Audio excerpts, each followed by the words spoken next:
Okay, some more elements over here in our Feature Manager. This is a search option.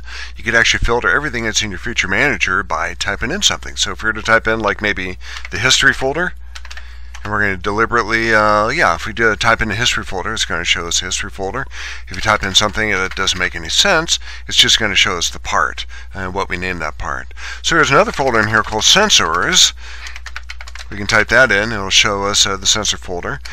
Type in plane, it'll show us 3 different planes that we have in here, and so on and so forth. So why is this important? It's just something to know about. We have a very simple part here where we don't have to do a whole lot of searching. But if you have a part with like maybe a couple hundred features, you're looking for a feature, if you're naming your features as you go, which you probably should do in a very complicated part, now you can actually go through that part and actually find that feature. Let's say you have maybe 3 or 4 different axles that you have in your feature manager design tree, or your feature manager, and you need to find some of those. You can actually segregate out all those features that are there, and actually find those axles that you're looking for. So that's going to be very, very handy. So we just erase everything that's out of there. It gets us everything that we have in our feature manager so far.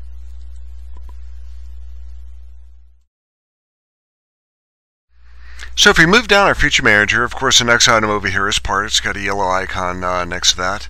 And if we go down further from that, the first item we run into is the history folder.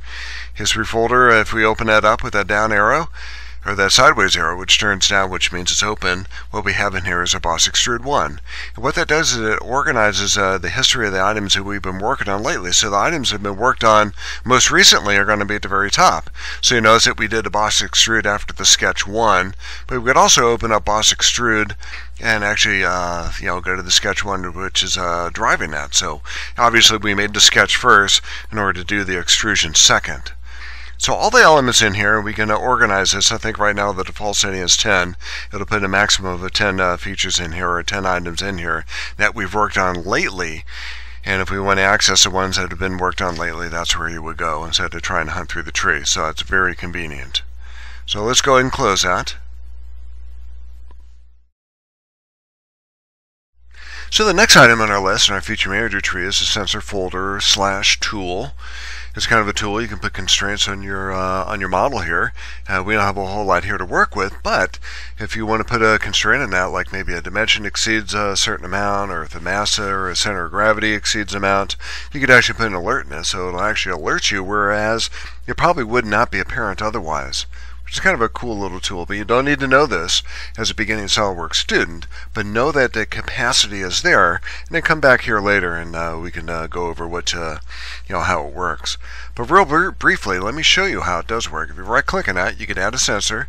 You have a couple different choices in here. You can do simulation data for like finite element analysis, mass properties. You can highlight a dimension, make sure it doesn't exceed a certain amount, measurement, costing data.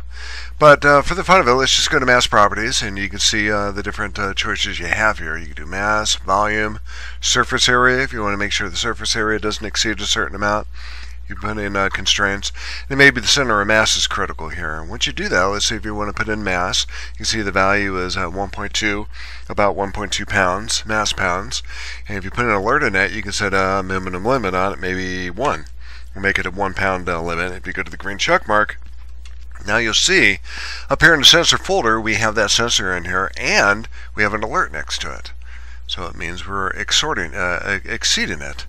So you can see the warning next to that. It's 1.2283, so on. So many decimals after that, pounds, which is exceeding the limit we put in there of 1 pound.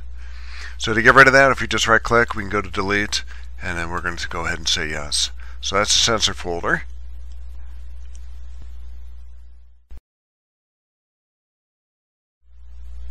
The next item is annotations, the annotation folder. If we were to open that up, you'll notice that it does have the sideways arrow over there, which means it's got content in here. And we have a couple different other folders in here too. We have a notes folder. If we want to add notes to this, we can do that. There might be a note area that might be associated with your part. And then we have unassigned items, top view, and then a front view. So in a way, this kind of emulates the way your views might be associated in a drawing, if you were to take your part and drop it into a drawing. and you have the capacity to maybe make modifications to it. So we don't have a lot of annotations in this. We haven't added any notes, but you have a section over here in your model where you can add notes, and in some respects it's very similar to the Dimension Expert. But we do have some items over here in the top view. So if we were to click on the top view, if you remember that, we have that 4-inch dimension over here.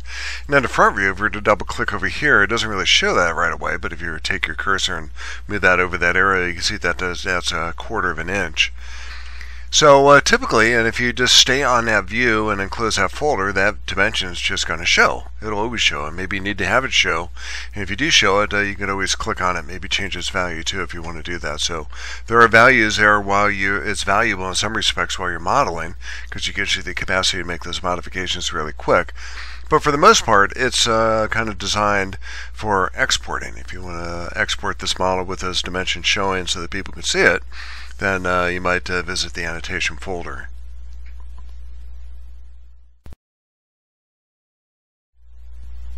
So the next item on our list is our material selection. It's number 4 on our list. If you were to right click on it, you can go to a short menu down here, our favorites menu, and SolidWorks starts you out with I think 10 or 12 of these.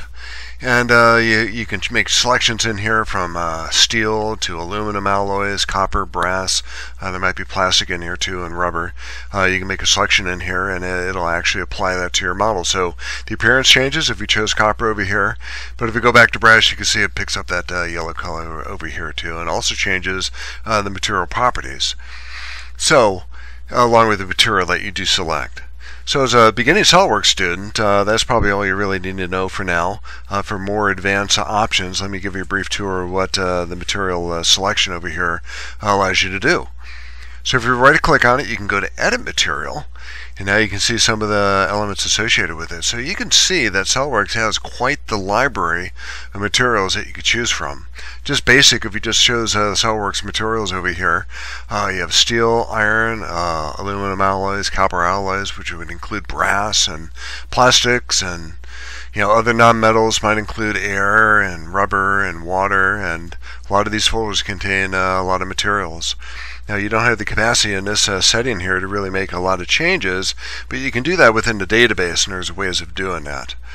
But if we were to choose something over here, like maybe let's go back to brass and see what brass has to offer. You can see what the properties are, the physical properties of brass are going to be. Elastic modulus, or the mass density, and other items in here. You can see what they are. You can go to appearance. Actually, before we leave this, we can actually change our units. So let's go ahead and do this. Let's go ahead and change it to inch, pound, second, rather than the European standard. And it gives you that capacity to change that. Then you go to appearance. Again, you can go into the database and change the appearance of this too. And but it does show you what's actually being portrayed here for brass as we chose it. Cross-hatching, which would be appropriate for drawings. You can see what that looks like, especially when the item gets cut, like in a section. This is probably what it's going to look like for brass. And then custom, there's some custom items in here in regard to the value of what brass costs. I don't know how often this gets updated, but right now brass is about $6.34 a pound, or not a pound, but by the kilogram. So that could be changed too in the database. And the application data actually shows you where this information came from and the date. You can actually go to the website and borrow some additional elements in here if you want to add some new materials and quantities that go with that.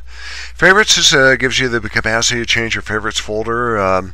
You could add, I'm not certain how many you add, maybe up to 15, maybe up to where this gets filled.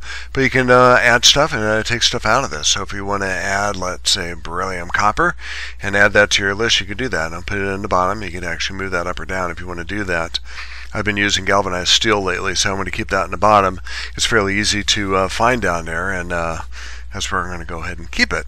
And once you're done with making your selections, you can go ahead and choose close, and that takes you out of that. So we're back to brass over here in our material selection.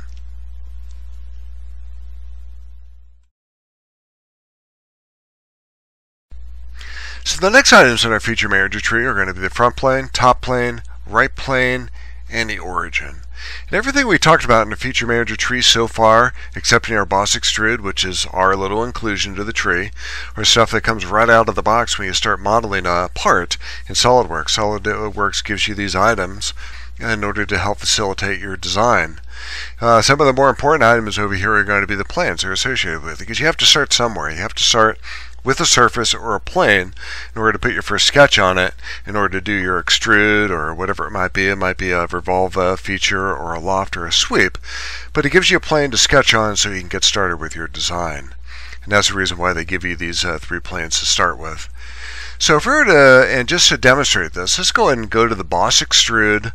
Let's go ahead and right click on that. And what we want to do, and what this does is it gives you a shortcut menu with the favorites on top and more items below that. We're going to go ahead and suppress that. So it's a 3rd item on the top. If you go ahead and suppress it, what it does is it puts it gray in the background. It's no longer visible over here in the modeling area as if we have done nothing. And it gives us the capacity to kind of work with these planes a little bit. So if we go to the front plane, if you right click on the front plane, we could tell it to show. Do the same thing to the top plane. We're going to show that to show. And one thing to note over here is it's kind of giving you a dashed line showing that there is an intersection between these 2 planes. If you remember back to 3rd and 4th grade geometry, the intersection of 2 planes results in a line. It kind of shows you that line. If we were to right click on the right plane and show you that, what it does is it gives you that 3rd line. And that 3rd line, the intersections of these 3 lines or axes provides, and the intersection of the 3 planes provides a point. That point is called the origin. So the origin over here isn't just arbitrary. It's actually the intersection of the front, top, and right planes. And the origin can't really get the origin to show unless you're actually in a sketch environment. But if you rest your cursor right over the origin over here in your Feature Manager tree, you can see over here in the graphics area, or the modeling area, that it actually does show up. You can see it as an orange dot. And that's kind of orange is a color that appears in the modeling area when your cursor rests over something in the Feature Manager tree.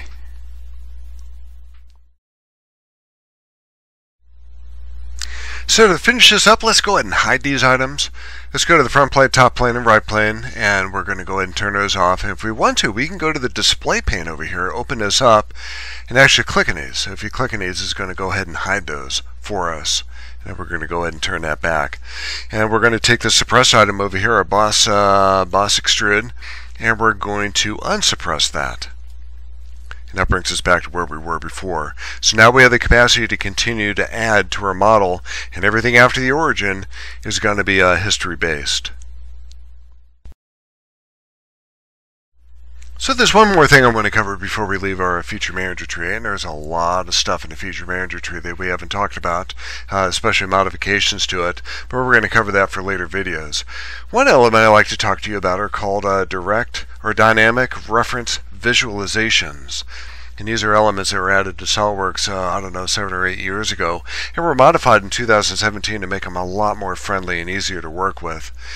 And if you were to take your cursor, just for an example, it just rested over the front plane, you'll notice that we have the symbol that pops up. You have a dash line, you have a circle, and you have a purple line which extends below that with an arrow on it. What that means, that purple line refers to a child relationship. So everything in your Feature Manager tree that you're creating that would have a child relationship with the front plane will be represented by that purple line. If we were to go to the boss extrude and rest our cursor over there, and now you'll see the very same thing, except this time you have blue lines which are kind of going up. The blue lines represent a parent relationship. So a parent of the boss extrude is going to be the origin and the top plane. If you were to take our feature over here and open it up and do the same thing for the sketch and rest it over the sketch, now you see 2 of them. You see the purple line, which is a child relationship. The boss extrude is dependent upon its parent, which is going to be the sketch. Then you have 2 parent relationships with the origin and the top plane. So the origin, if you remember how we sketched that out, we went on the top plane first. There's that top plane reference. And we chose the origin for the center rectangle and spread that out. So both of those are being referenced by those blue lines. So what's the point of having these here? If you have a complicated Feature Manager tree with a lot of features in it and sketches and stuff like that, there's got to be a lot of relationships to other elements in your SolidWorks design, part of that parametric relationship. that you might want to break. Maybe you want to change a reference from one feature to another because you're going to delete that feature. And this gives you kind of a pathway to finding where those references are and maybe changing those. So it's not really easy right now. I mean, it's really easy right now, but there's not a whole lot here to really demonstrate this to its full capacity. So we're going to be covering this in later videos. But if you see this, and you see these lines in here, that's what they represent. If you want to turn them off, this is what you would do. You go to the very top of the feature manager tree where the part is, right-click in this, and it gives you a shortcut of various items in here that you could actually make modifications to. The favorites menu up here contains zoom to selection. If you were to click on that, if it wasn't zoomed already in the graphics area, you could zoom to it or whatever section you select down here. You can change your appearance, you can copy the appearance, but this is where they are. You have the dynamic reference visualization parent. You can turn that off, or you can turn off the child representation over here, or you can turn them off both. So because they're gray and selected, because they're gray, they are selected, and that's how you would turn them off.